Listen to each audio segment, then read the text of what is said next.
Raise your hand if you have thought at some point in your life that you would love to have more balance. You want to feel balanced and like everything is in balance. How many times can I say that? Yeah. Is that you? I've been there. I've definitely felt like everything's out of balance. I'd like things to feel more balanced. Well, I got to tell you, I am a person whose life is very, very full. And I think that having balance is a myth. However, it is a great topic to dive into. We're going to talk about balance, we're going to talk about polarity. So, yeah, all right, let's do this. If the word witch makes you feel full of power and excitement, if you love personal development but loathe boring love and light conversation, if a sexy combo of witchery and inner work piques your interest, you're in the right place. Welcome home, Magic Maker, and welcome to Expedition to Soul, the podcast brought to you by the Sisters Enchanted. Welcome to today's podcast episode, Expedition to Soul. I'm Sarah, founder of the Sisters Enchanted. Welcome to my virtual living room where we are going to discuss balance here today. All right, so I do firmly believe that the idea of balance is one that uh, people want balance. I want balance. You want balance. And I don't think that that is something that we really naturally come by. And even when we work hard to maintain balance in our lives, I think that we are never truly in balance. So, the most basic example I'd like to give of this is when you're at work, you're at work, you're not at home. When you're at home, you're at home, you're not at work. Like you're one or the other.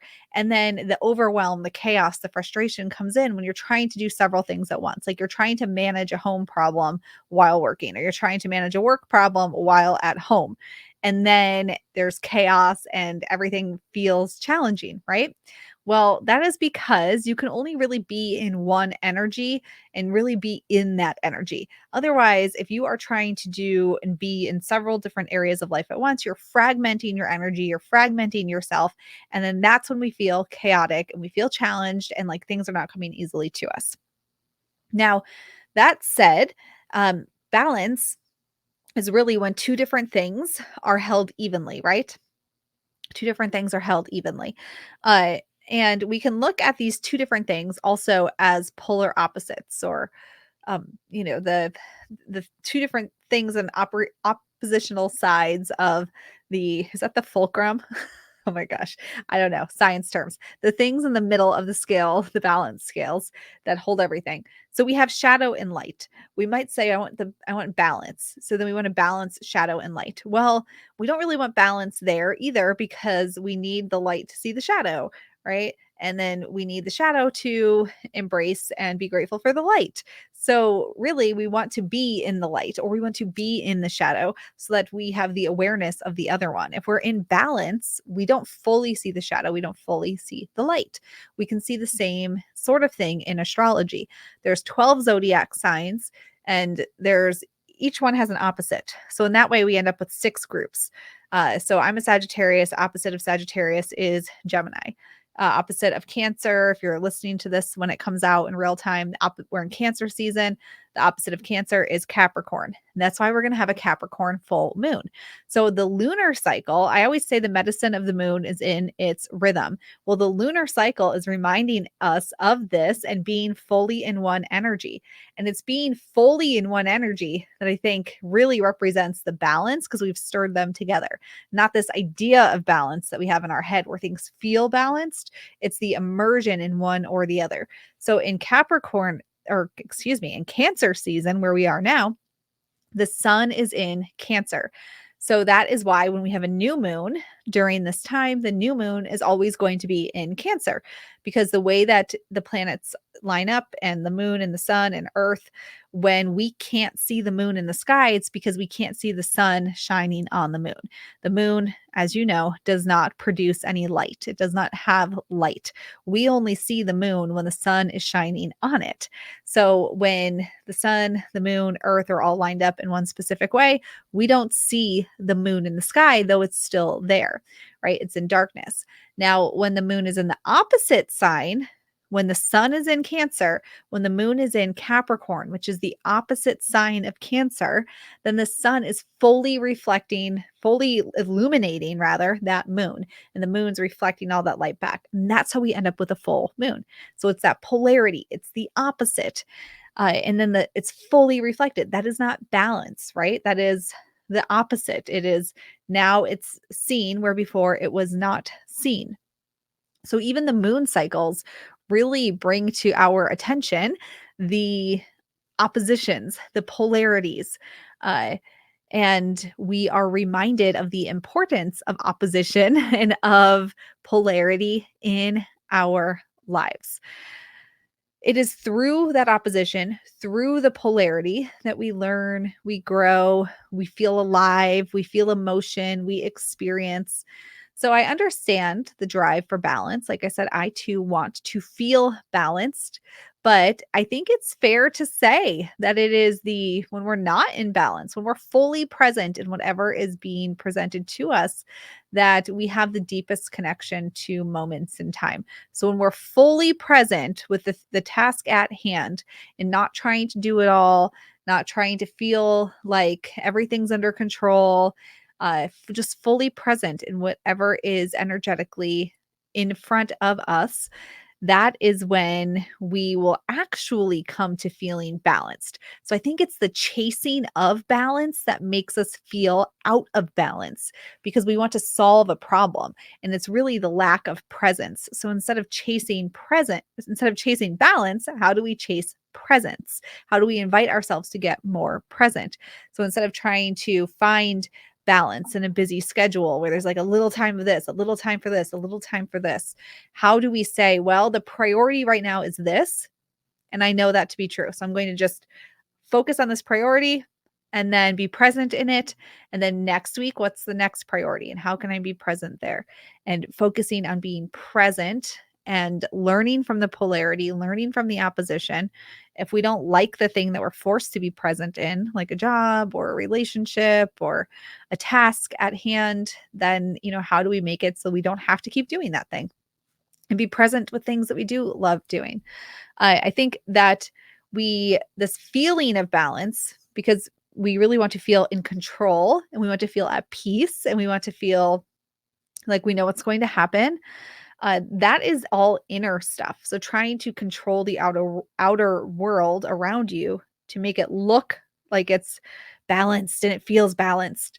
That balance comes from inside. You got to feel balanced in your emotional state, your spiritual state. And when you feel balanced in that, the outer world will not press upon you so hard, making you feel like everything is out of balance and just really wanting to find some kind of control over that. So we find balance on the inside in order to cultivate the sense of balance on the outside, all the while remembering that polarity, opposition is really important for our growth, for our experiences, for rhythm.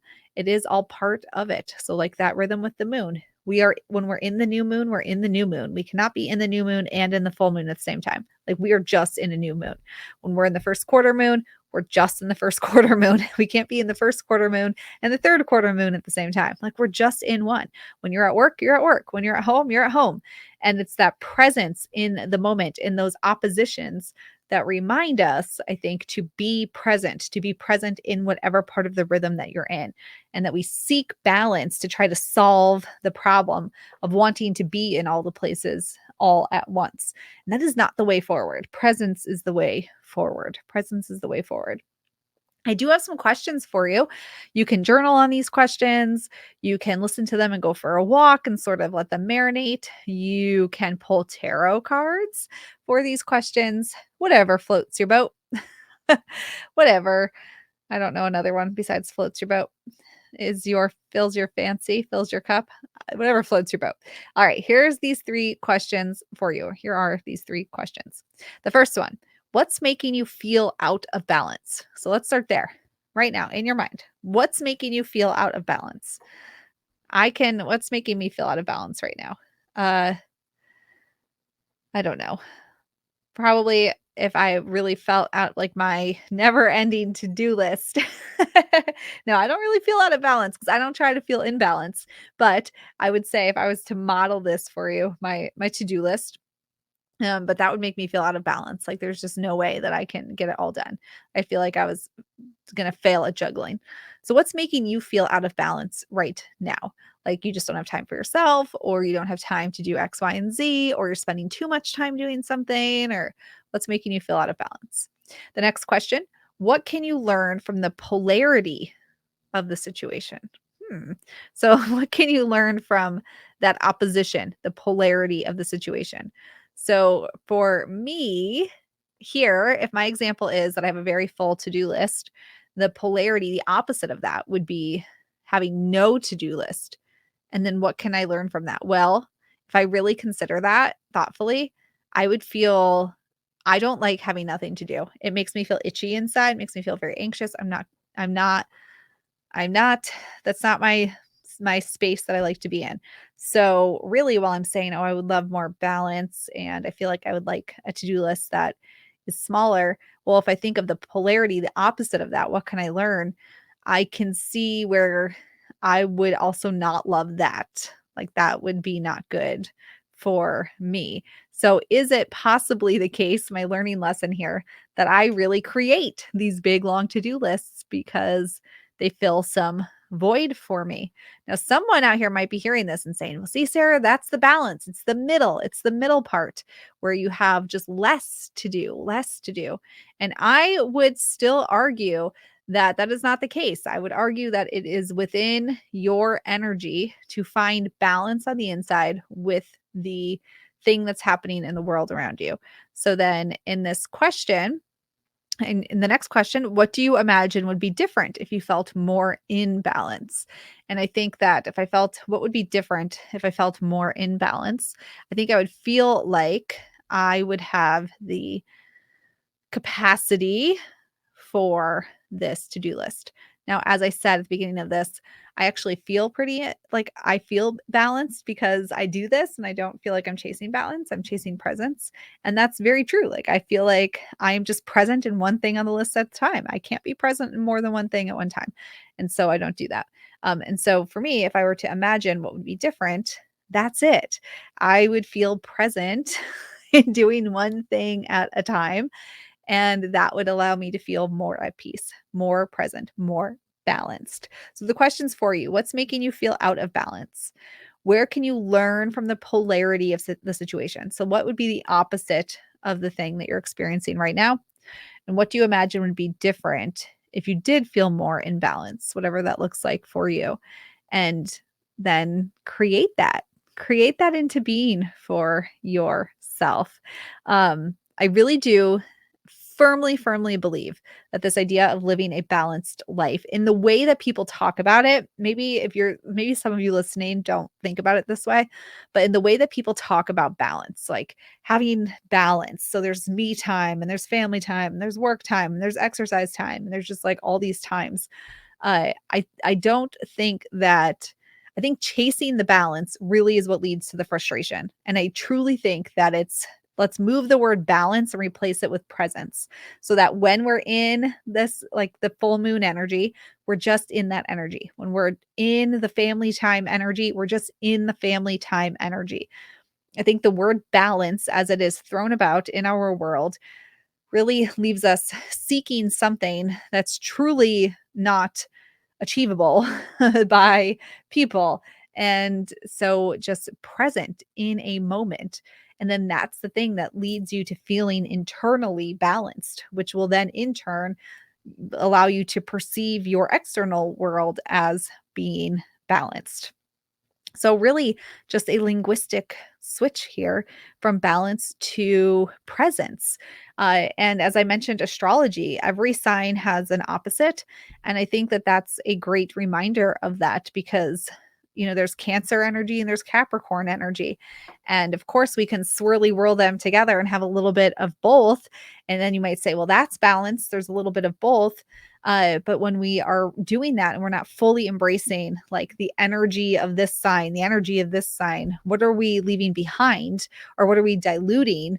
in trying to create this balance? So that's another question to ask, is like, in trying to, if I had this long to-do list and I was like, well, balance would be having, half the to-do list, because the opposite of balance is have, or the opposite of my to-do list is no to-do list. So let's like make it half and then we're going to be more balanced.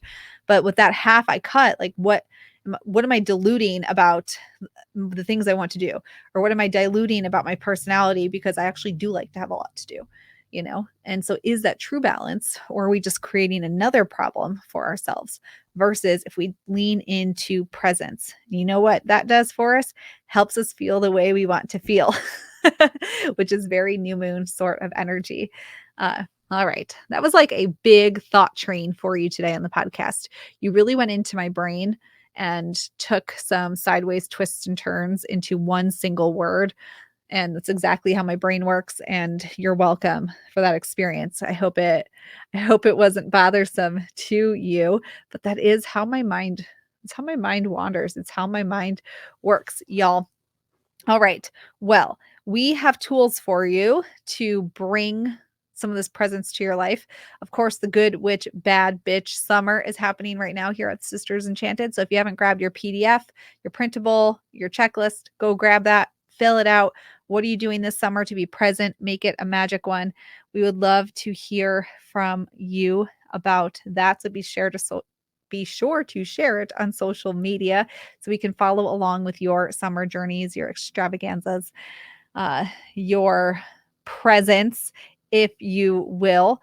And we do have a Capricorn full moon right around the corner if you're listening to this in real time. So that is very much that polar opposite energy to the energy of the new moon for this lunar cycle and the sign that the sun is in. And that is the beauty of the moon phases, being able to have that rhythm, which is the medicine of the moon. If you want to learn more about that, be sure to check out our Holistic Witchery program. Head over to holisticwitchery.com, because we do teach all about that and about your chakras and shadow work and tarot. And oh my gosh, it's so good in that program.